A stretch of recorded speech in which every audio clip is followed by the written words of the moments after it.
Hey champs, how y'all doing? This is Captain Alex. Our boat floor is done. It's already gone on its first fishing trip. It held up real nice. So here's how we did it. So the original plan, to make that floor, put the foam under it, put down the aluminum sheet, rivet it down to the actual ribs to secure it to the boat and make it basically a permanent new floor. That's how everybody on YouTube does it. So that's how I was gonna do it too. The only problem is most of those people aren't doing what we do in this boat. While it might work for them, I don't think it'll work for us. Let me show you why. All this sand, that's from one trip. And keep in mind, I already went over this with the leaf blower to get most of the trash out. The leaves come in here because of the wind, but all that sand is from the last trip.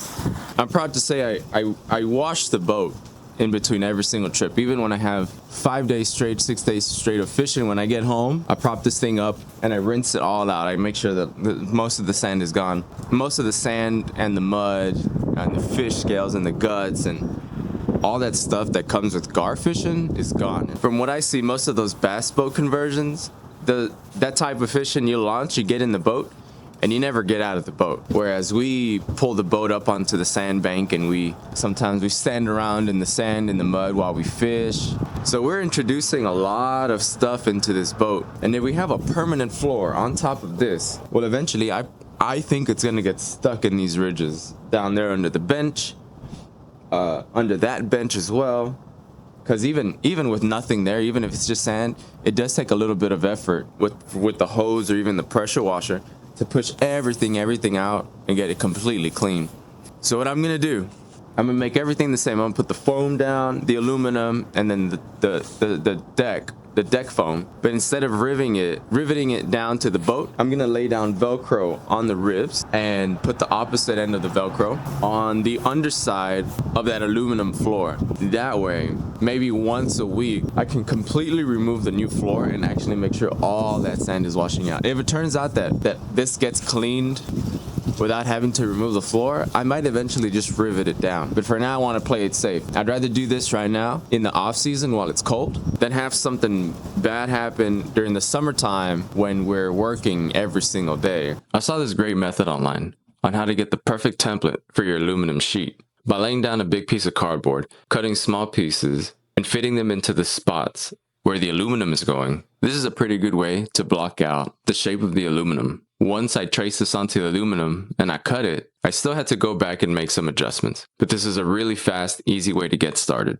I've seen some people use paper to make the templates or just do measurements the whole way through. I felt like that was going to be really finicky and take a long time. The cardboard worked perfect for me. Because of the foam board availability at my hardware stores, I had to get 2 different types of insulation board. The bottom white board is 3/4 of an inch thick, and the pink stuff is 1 inch thick. The space between the very bottom of the boat and the top of the ribs is 1.5 inches, so I have some extra material there. These insulation boards will deform and compress and eventually make a perfect fit. I'm putting the 3/4 inch board between the brackets of the ribs to make full contact with the floor of the boat, and laying the thicker board on top of it, covering the entire space between the ribs.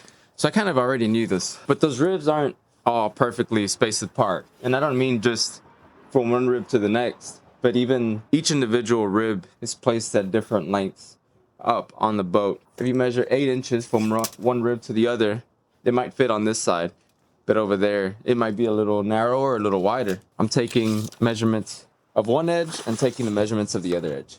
So here we're at 10 inches on the dot, 9.5. So 10 inches on one side, 9.5 on the other.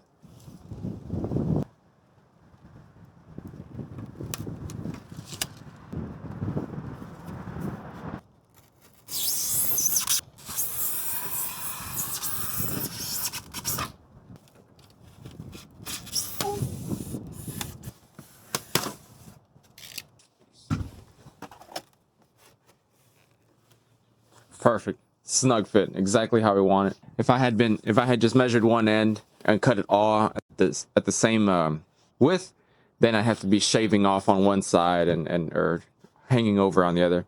So that's what I'm gonna do with all of them. All right, so all the foam's all cut out and fit to shape, and it's actually looking pretty good. But now that's done, now I'm gonna start gluing the pieces down.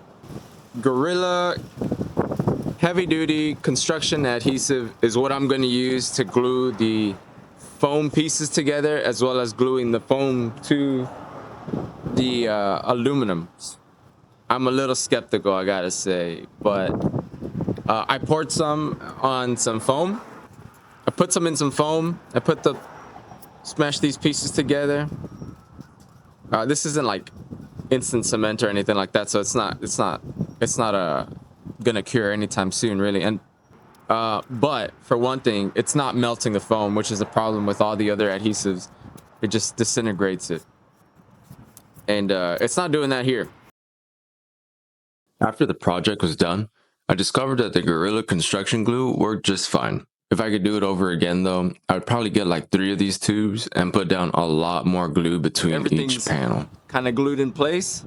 It's still gonna have to cure for a little bit, so my thought is cutting the aluminum, laying it on top to keep a little bit of weight on that foam, to keep it from flying off, and introduce a little bit of pressure onto the foam so it cures properly. To cut these middle parts, I'm using this circular oscillator blade. Hopefully this will make it easier to cut these little sections right here, so I can just go in and cut straight. Remember, when you measured something and you're cutting it, always leave the line. This is the part that we want. This is going to be the excess that we're cutting out.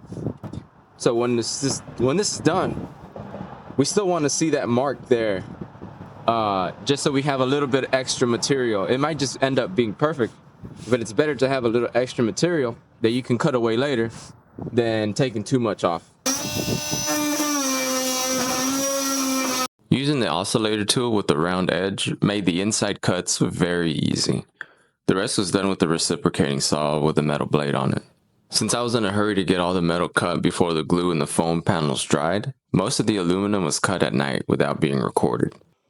The next time I make a floor, I'll be making the cardboard templates after the foam has been cut and glued into place. By making the templates directly on top of the ribs, I was assuming that all the foam would be the perfect thickness. While the extra height of the foam didn't really impact the strength of the floor, the extra space translated horizontally because of the angled sides of the boat's gunnel. I realized this mistake with the panels closer to the bow of the boat, and I was able to correct the measurements of the aluminum with the panels closer to the stern before I cut them. The way I corrected the mistake on the bow was by placing a very sturdy panel of thicker aluminum across the 2 panels on the bow. This extra panel of aluminum is riveted very thoroughly to one of the aluminum panels and will only lay on top of the other. That panel is pretty thick and it's not going to need any extra support underneath. As you may or may not know, working with deck foam, even the cheap stuff, the expensive stuff, it's all really hard to work with. Once you take that tape off and you start sticking it down, pretty much once it touches the surface, it's on there.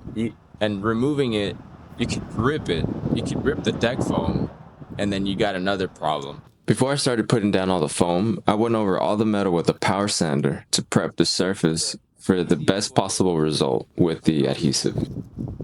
So here I didn't cut completely right in the middle. That's because this little strip is going to be a lot easier to work than this entire big panel.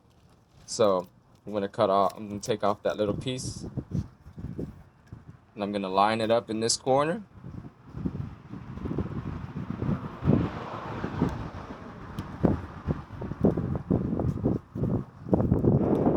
Press. That's a really good fit right there. You can't even tell that this is not part of the big panel. All right, so now that we have it in place, it's lined up, I'm going to spray the rest.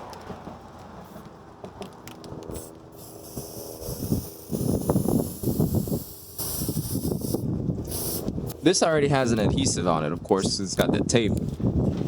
Using that adhesive spray might be overkill, but then again, this is going on a boat that has lots of people on it every single day, and so it's gonna have to withstand a lot of traffic, a lot of movement, a lot of heat, a lot of cold, a lot of water. So a little extra adhesive isn't gonna hurt. It's only gonna help. The adhesive spray also stays pretty wet once it goes on, and because of that, it gives me a chance to make corrections to the placement of the foam if necessary. If it was just the adhesive from the deck foam, it would stick as soon as it makes contact with the metal. Well, that's the last of the foam for the floor. Now all we have left to do is trim it and glue these pieces to the foam pieces that exactly like how it looks here. Foam pieces that are going to be under the floor. I don't have to glue them down, but I also don't want to have loose pieces of insulation every time I lift these boards up. I'm cutting down through the sticky part. But even if I was cutting through the top, you always want to score first. Just lightly cut where you want the material to be cut at, and then little by little go deeper and deeper. Because if you try to go all the way through, eventually the knife is gonna turn and you might mess up. I don't really need to line anything up here. I'm just cutting along the edge of the aluminum here, very lightly. I'm more concerned with getting the cut nice and straight. Because if your knife tilts in or out, then you're gonna have more of the side exposed, and that could look bad, especially if you're only supposed to have the colored edge, and if your knife turns while you're cutting it, it could look you're gonna expose the white part underneath. So that's why you need to be directly straight down, and the easiest way to do that is to just make a score cut and then follow through. I've been using that edge quite a bit, so I'm gonna snap that part.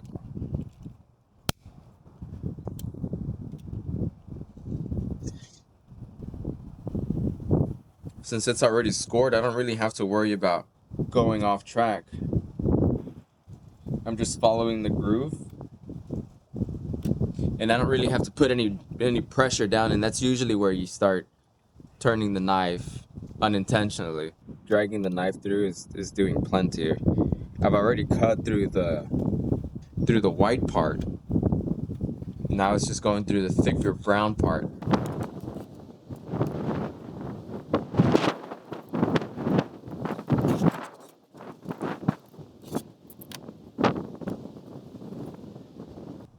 And I gotta say, that almost looks like the factory edge right there. So taking your time and doing it little by little, it's well worth it, instead of just jamming the knife all the way down and trying to drag it across the whole thing. This stuff is actually really strong. So these knives dull out really fast, especially if you're cutting all the way down and wasting it down in the middle. You're not going to get the opportunity to chip away pieces of the knife to expose nice fresh blade, because you're going to be wearing it all down from the middle, which defeats the purpose of having a blade that snaps off. And the next thing we're going to do is prep this surface to glue it down to the panels that are, or to the foam insulation that's in the boat. And the only thing we're going to be doing is getting a new piece of sandpaper and running it along all the back of this, just to scuff it up so that the adhesive has something to grab onto, because this is pretty slick. If we don't do it, it's not really gonna work.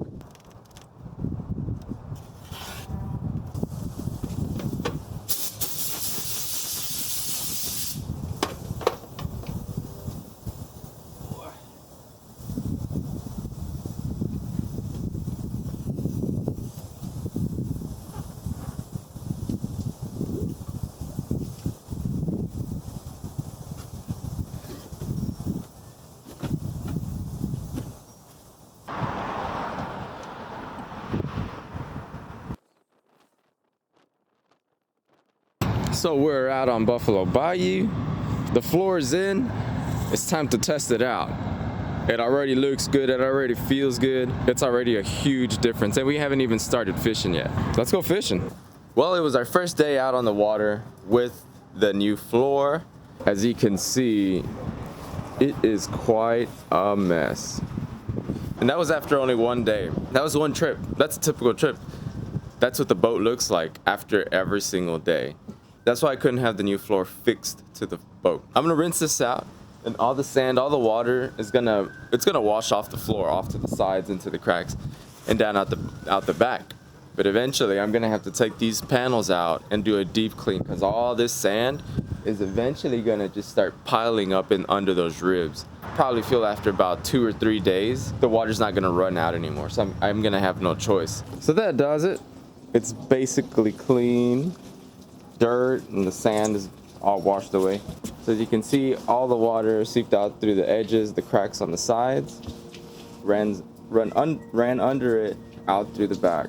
Coming up next, we're gonna work on that motor and just do some regular old maintenance. That way when the fishing season actually starts, we're good to go. We don't have to worry about that. But for now, let's go fishing.